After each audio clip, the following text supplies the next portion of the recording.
एक काळ असा होता ना की घरातल्या मुलांनी किंवा मुलींनी लव्ह मॅरेज केलं तर त्याला विरोध व्हायचा. फार लांब नाही बरं का, जस्ट 31-35 वर्षापूर्वी. पण आज मात्र प्रत्येक पालकांपैकी आई बाबा कुणी आले तरी मला असं सांगतात, त्याचं तिने नाही ना जमवलं, तिने नाही ना जमवलं. खरं म्हणजे तिने जमवलं असतं तर बरं झालं असतं.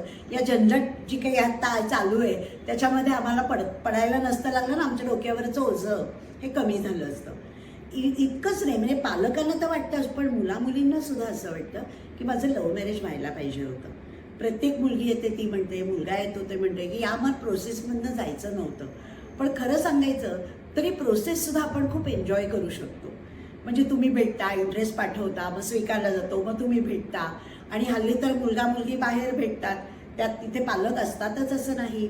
मग त्यातनं वेगवेगळ्या गप्पा होतात आणि असे अनेक मुलं मुली 2 महिने 3 महिने 4 महिने बोलतच राहतात.